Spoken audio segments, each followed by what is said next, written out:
What's up, everybody? Happy Thanksgiving Eve 2018. In effect, doing big things. I'm here to check in and give y'all an update about my real estate journey. Yes, I'm losing my voice from yelling at all the haters. I'm just kidding. My whole family passed around a cold, and this is the aftermath. So my last video, I was talking about my first check. And, go check that out if you don't know what I'm talking about. Basically, I got a real tiny check because I helped somebody do a 12-month lease. And commission checks in real estate can be, in the 5 figures, easy. And so I was kind of giving you guys a sample of what it's really like in these streets, what it's really like, trying to help people get into a better situation. It's not always what you think. And on Friday, about 4 days ago, I closed my first escrow for the sale of a house, and I just got that check, and it was substantially bigger. Yes, I was very excited and thankful. Yes, but I showed it to a friend, and they were like, "That's it?" And I was like, "Yeah, what do you mean?" So, as some of you know, I decided to join a team. And if you don't know the difference between a solo agent and a team, I'll try to quickly explain it. In real estate, there are a lot of expenses. You got to pay your dues, your fees, association, all of these things that you have to join and keep current on. And there's a ton of marketing expenses. So you have to market yourself, whether that's knocking, going door to door, paying for advertising, putting up signs, all these things. So a new realtor will typically have to decide if they're going to take on all of those expenses and responsibilities themselves while learning the business, or join a team and work closely with an experienced agent who is the team leader, and then somebody like myself would come on as typically a buyer's agent, and you're working together. So you have support, you have mentorship, and in exchange for that, you are sharing your check. So that's why my friend was wondering why my check was substantially less than a typical real estate commission check would be.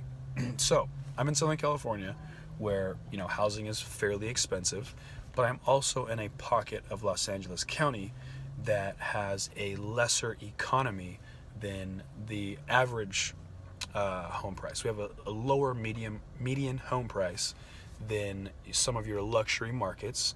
West LA, downtown LA, Central LA is now an up and coming neighborhood. Look at me knowing my regions. Such a realtor. Anyway, I wanted to chat a little bit about that, and this is going to sound so corny.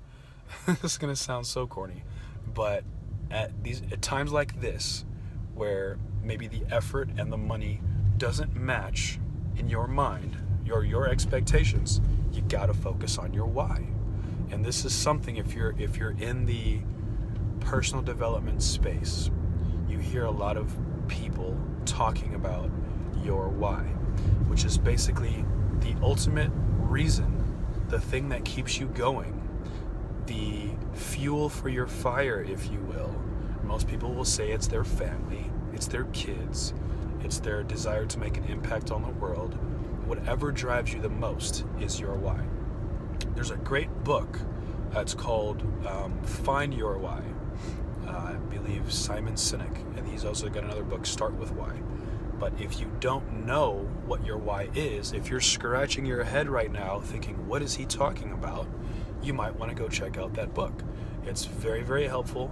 It's got some worksheets. It's got some practical steps, some exercises that you will go through. And when you're done, you will have much more clarity in your purpose.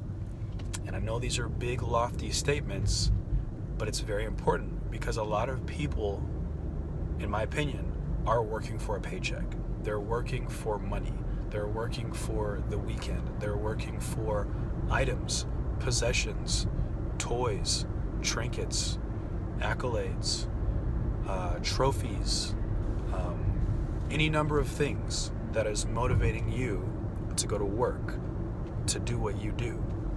Most entrepreneurs, most successful entrepreneurs, in my opinion, in my experience, in my observation, have some deeper, burning, intrinsic why. They have this thing inside of them that they want to bring value to the world. And I'm not necessarily saying that I fall into that category, but what I am saying is that my why is different than a check. That is my main point. When I started this journey, my goal was very simple. It was to learn the industry, learn the process and procedures, and become an educated investor. So, why is it important to distinguish that? If my goal was to be the number one realtor in California, then my actions would be different. My goal obviously would be different, and the way that I go about reaching that goal would be different. The steps that I take. So, because my first checks were so small, I didn't get discouraged at all. I didn't look back and say, oh my gosh, I put in this many hours, I put in this much work, and this was the reward. No, I thought to myself, wow, I successfully did this deal. I successfully helped these people. And not only did I learn so much, I also got paid. So in my mind, it was like a win-win. It's a double bonus.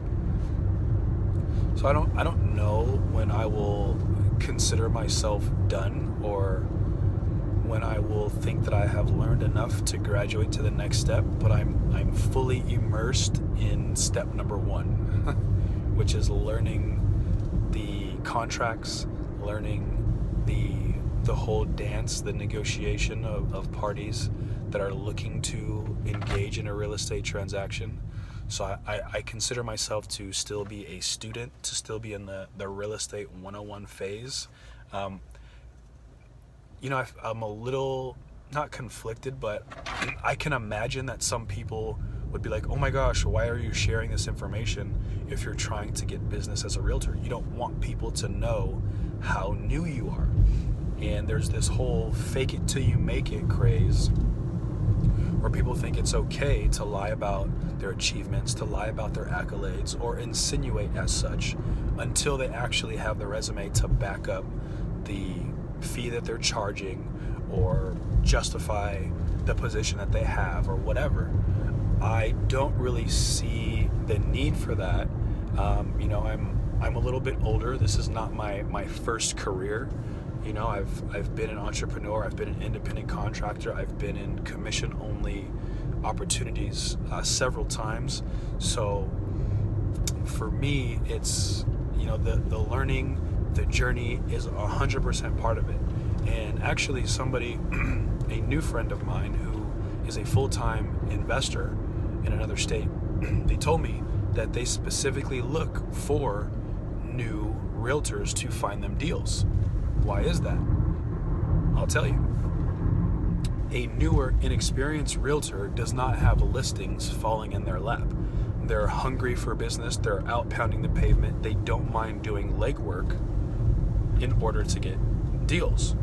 So any investor out there that's looking for a partner, holler at your boy. Because since I'm in learn mode, I don't mind going out to look at a property that somebody else with more experience might consider to be a waste of time.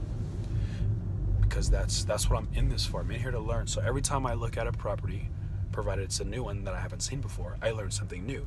Every time I take a potential client through a property, I'm learning things new. Yes, I'm starting to see trends and similarities, and I'm figuring out what's what. But there's so many learning experiences available, and so many people that even if they don't consider themselves a teacher, they have things to learn. So that's it. Happy Thanksgiving. Drop a comment below. Please like and subscribe. Tell me where you're from. I'd love to chat with you, so shoot me a message and let's talk shop. Peace.